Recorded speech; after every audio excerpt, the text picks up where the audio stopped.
What's up? This is Justin Gordon, licensed marriage and family therapist, mental health therapist. I'm going to be doing a series of videos on what worry is and how you can begin managing it better. In this particular video, I'm going to be going over a bit of what happens in the brain when we worry, how we sometimes make it worse for ourselves, and how we can start getting some control over our management of that worry. All right, jumping right in, the very first one is through education. So from what I've found, learning about anxiety, how it works in the brain, how it feels in the body, what it is by nature, why we have anxiety and worry, learning about why we have that can be a very powerful tool in starting to manage it, starting to understand it, starting to not let it run away or get away from us, starting to feel like we have it more under our control.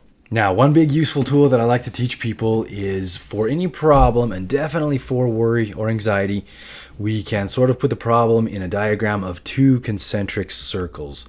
So in the middle circle, you have a core problem, and then around that middle circle, we have this extra big problem or extra big layer of problem that we add on top of the core problem that is already a problem. So if that's not confusing enough, here's what I mean.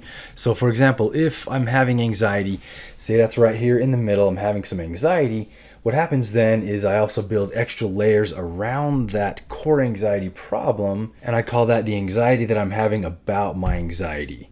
Or if, say, I'm having panic attacks, that then is the core problem, and then I build an extra layer, which is the panic that I start to have about the panic attacks. So if we can put worry in terms of this, we can start to understand worry a little bit more and start to manage it, get it more under our control. I'm not saying control it, I am saying manage it, part of which is controlling some of it, knowing that we're not going to ultimately control all of it, but we are going to try to manage most or all of it.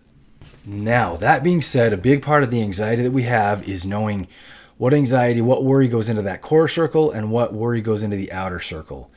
Because the worry that we put into the outer circle, a lot of it we cause ourselves, which means we can get that more under our management. Now, I'm not saying that we like to cause all of our worry, because that's not true. Nobody really likes having a lot of anxiety and worry. What I'm saying is life is going to throw at us a lot of these in the middle, a lot of anxiety, a lot of worry, a lot of fear, doubt, uncertainty, and we tend to build more on top of that. And if we can start to see how we're building more on top of that, we can start to reduce some of that outer layer to where, yeah, we're still dealing with some anxiety and worry, but it's not nearly the size of what we created for ourselves. So part of the trick is look at what is here in this outer bubble. How do we create some of our own anxiety? Now, part of understanding that is understanding the way the brain works. Now, if you look at a brain, say this is a brain, okay, we got the main brain here, we got the brain stem coming down into the body. So this thin outer layer that covers everything is called the cerebral cortex. It's a very thin layer that wraps around it. It's the gray matter of the brain. It's where a lot of the circuits are. This is what we think with. This is what we get creative with. This is how we control ourselves. We plan, we strategize, we delay gratification, all those things that make us human. Thin outer layer, cerebral cortex. Then down inside, deep down inside there, we have more of the emotional brain. And part of that emotional brain is these two little organs called amygdalae. Amygdala is singular, amygdalae for plural. That's what ignites the anxiety response that we have in our body. Starts up here in the brain, the amygdalae, one on each side. Okay, sends anxiety messages down to our body, puts us into fight or flight, gives us worry, gives us anxiety, all that stuff. That's part of that core circle. That's pretty primal. That's been around for millions of years, evolving, keeping us alive. Okay, we control that in one way. For purposes of this video, what I'm talking about is using this thin outer layer, the gray matter, the cerebral cortex, to manage the stuff we build in this outer circle, the anxiety we have about our anxiety, or the worry that we have about our worry. Okay, so in essence, anxiety can come from two different directions.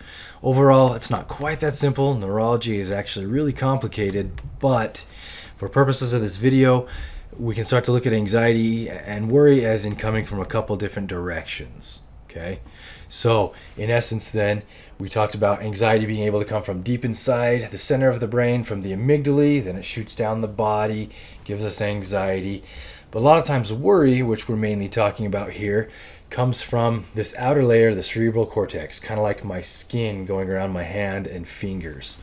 So going back to those two concentric circles, a lot of times that inner circle is something that's going to be caused from deep inside the brain, from the amygdala, from the limbic system, the emotional center of our brain, of which the amygdala are a part. And that outer circle a lot of times can come from our response to this inner circle from deep inside the brain, the emotional brain. That outer circle can come from us worrying about what's going on in here, what we're feeling in the body, or from external circumstances. So a good part of worry management is learning the difference between those two and starting to manage how we can contribute to this inner circle, making this bigger circle bigger. Now, important to remember, and this is a hard one sometimes to teach to people, but is really empowering, is that our thoughts and our feelings a lot of times aren't accurate predictors of reality, right? Just because I'm feeling anxiety doesn't mean there really is a threat or a danger within here or in my external environment. It feels like there really is, but our emotions actually a lot of times can be really terrible predictors of reality. Just like our thoughts at times can be terrible predictors of reality. So if you think back, I'm sure there are times you were convinced logically that something bad was going to happen and it never actually did, or you really felt that something bad was going to happen and it never did.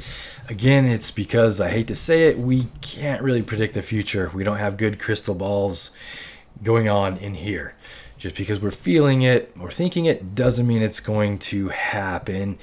That radar, that threat radar going on in here that gives us anxiety, it can actually be a really horrible predictor of reality. Definitely a horrible predictor of the future. So a really important thing to remember here is that the reason we have this worry, the reason we have this anxiety, it's there for a reason. It's there to keep us alive. It does so by really getting our attention, by nagging at us, by making us feel pretty terrible a lot of times. It's not a pleasant thing to have, but it is an important thing to have. It's there to keep us alive. We are descendants of the cavemen who worried quite a bit about danger, or the cavemen whose internal danger signals coming from the emotional brain down inside, who had those emotional signals firing very quickly, very easily, very strongly, and very well. So while it makes us miserable, worry is very important. So definitely important to keep that in mind as well. Worry is awful, but in some ways, keeping us alive, it can be our best friend.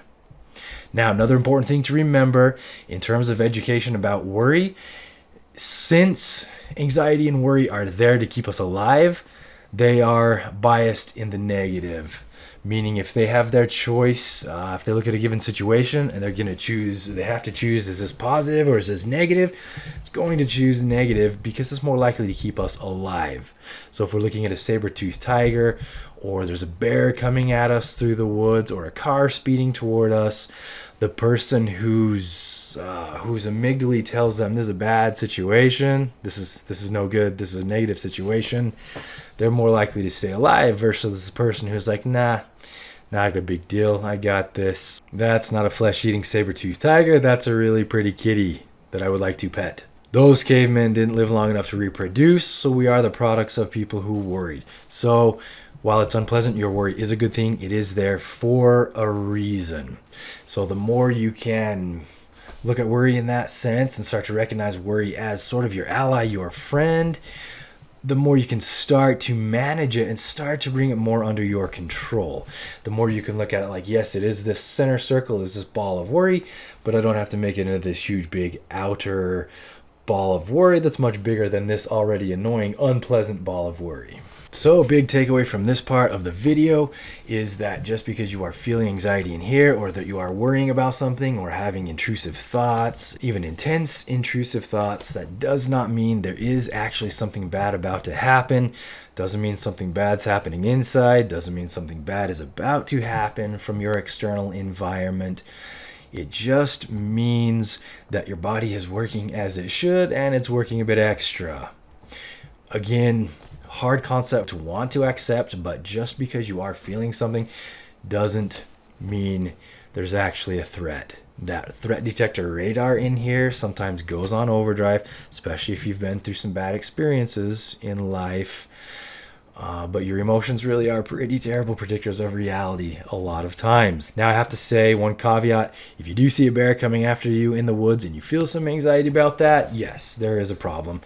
That's there for a reason. A speeding car coming toward you, you feel some anxiety, some worry about that, yes, it's there for a reason. A lot of uncertainty in the world right now. Yeah, there are reasons you're worrying about that. I think you're justified in your worry. The world is a crazy place right now. So I'm not trying to minimize the actual concerns and fears and anxieties and worry that you're having. That's just to say that, yes, this is here for a reason, this inner circle. And we're going to do some work in sort of shrinking up that outer circle and dealing with the stuff that's there that already is bad enough without trying to make it worse for ourselves. So that's it for this video. There is something of a brief intro to worry, a brief overview of worry. In the next videos, I'm going to get into some of the different ways in which we can start to bring that worry under our management.